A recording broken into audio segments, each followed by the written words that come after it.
Kilala ko si Risa Hontiveros. Bawal ang makiapid sa hindi mo asawa. Hello mga kabibig! Welcome back sa ating bagong YouTube channel. Ito ang pinakamaingay na YouTuber sa balat ng YouTube. Ako si Kabibig, maglebak-lebak na town with evidence. Ano itong pasabog ni Peter Caramon Mutok tungkol kay Risa Hontiveros? Uy, hindi ako naniniwala ha. Pero ano ba ito, Mang Risa Hontiveros? Sabi ni Peter Caramon Mutok, kasalanan ang makiapid sa hindi mo asawa. Hoy! Ano ito? Chok-chak chenes na ba ang nangyari? May mga revelasyon si Peter Caramon Mutok. Napanood nyo na ang video mga kabig. Nawindang akong kabibig. Sabi nila, oh yan Risa, oh. Ibinulgar na kung gaano ka kademonya. Hoy! Hindi naman demonya si Senator Risa Hontiveros. Kayo talaga. May sungay ba? Kayo, song kabibig, panoorin natin ang video na kung saan may ibinulgar si Peter Caramon Mutok na grabing isang malaking pasabog, marami ang na-shocked, marami ang nagtanong. Nobody is perfect. Diba? Sabi niya sa other woman, immoral. Oo, nako. Ito na ang simula ng pagbagsak sa pagkatao ni Risa Hontiveros. Hindi naman tayo nandito para husgahan yung pagkatao ni Risa Hontiveros. Kung meron man siyang nagawa sa kanyang buhay at kung meron man siyang hindi maganda na experience sa kanyang buhay, pwede naman tayo magbago, di ba? So, kasi kabibig, oh, yan oh. Ang ginawa niya kay Pasok Kibuloy, ginigipit niya. Ang dami niyang sinasabi na rapist, na kriminal, na bastos, demonyo. Eh, siya din pala eh. The same pader lang pala sila eh. Hoy, wag ganon. Mga alleged lang yan. Mga chika-chika, mga marites. Diba? So, kailangan talaga ng solid at concrete evidence before ka magpasabog ng isang controversies. Eh, baka makasuhan ka niyan. So, ito na, mga kabibig ha. Panood tayo sa video na isiniwalat ni Peter Caramon Mutok tungkol kay Risa Hontiveros. Risa Hontiveros, kasalanan ang makiapid sa hindi mo asawa. Hala ka? Ano ito? Watch this video. Kilala ko si Risa Hontiveros. Bawal ang makiapid sa hindi mo asawa. Tama! Bawal! Bawal! Bawal po. Yan ay nasa Biblia. Bawal po ang makiapid sa hindi mo asawa.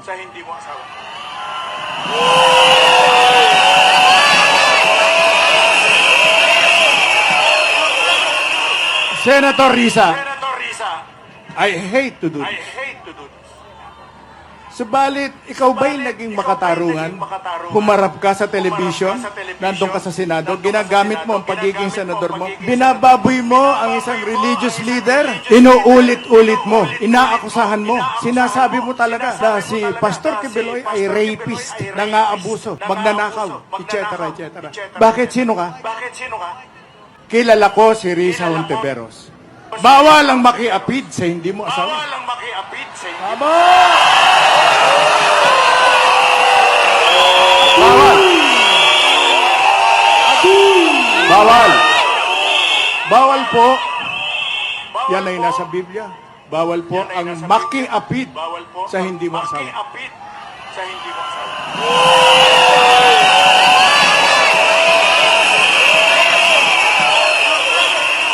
Senator Risa, I hate to do this. Subalit, ikaw ba'y naging makatarungan? Humarap ka sa television, nandun ka sa Senado, ginagamit mo ang pagiging senador mo, binababoy mo ang isang religious leader, inuulit-ulit mo, inaakusahan mo, sinasabi mo talaga na si Pastor Kibuloy ay rapist, nangaabuso, magnanakaw, etc. etc. Bakit? Sino ka? Ay, naku, ang grabing revelasyon. Parang hindi ako makagit over sa revelasyon ni Eric. Caramon pala. Peter Caramon Mutok. As in, parang, oo nga no. before you throw stone to someone, make sure it will not bounce back to you. At ito ang mga komento ng ating mga netizen.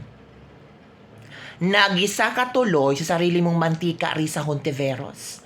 Sayang pinapasahod ng taong bayan sa'yo, mag-resign ka na. Hindi mo deserve maging senador o tawaging senador kung ginawa mo yan. Puro kapanira.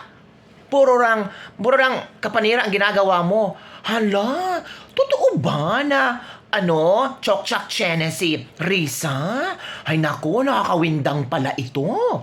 Sinimulan mo, Risa, bumalik tuloy sa iyo. Tama si Robin Padilla, sa korte dapat iharap para makilatis ang katotohanan ng mga witnesses mo. Damay pati mga baho ng mga kumampis sa iyong mga sinatong at hindi makalimot ang taong bayan.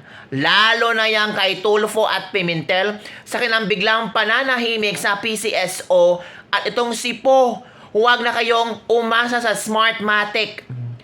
Kilala ko din ang mga nakiapid sa mga naging presidente. Ay, ito pa ha. Ito ang banat din ng mga netizen.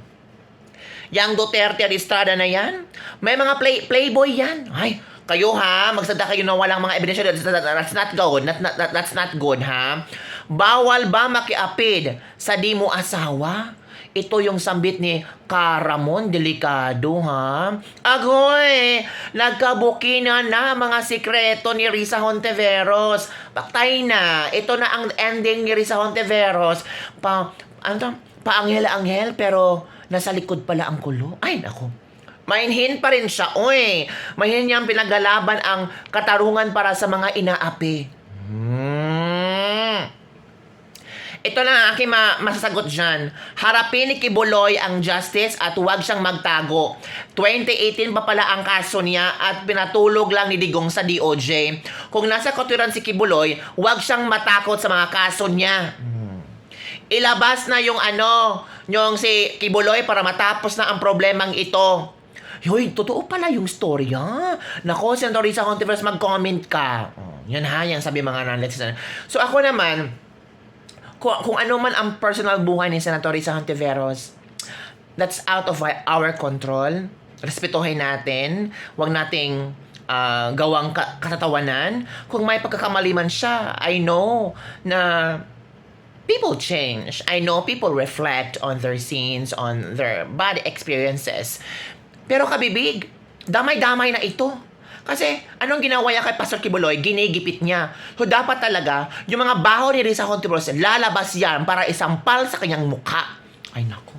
Galit na talaga ay ang mga support sa Pastor Apollo Kibuloy. So, ano ang yung reaction tungkol sa issue na ito? Basta ako, maghintay lang tayo sa mga updates, ha?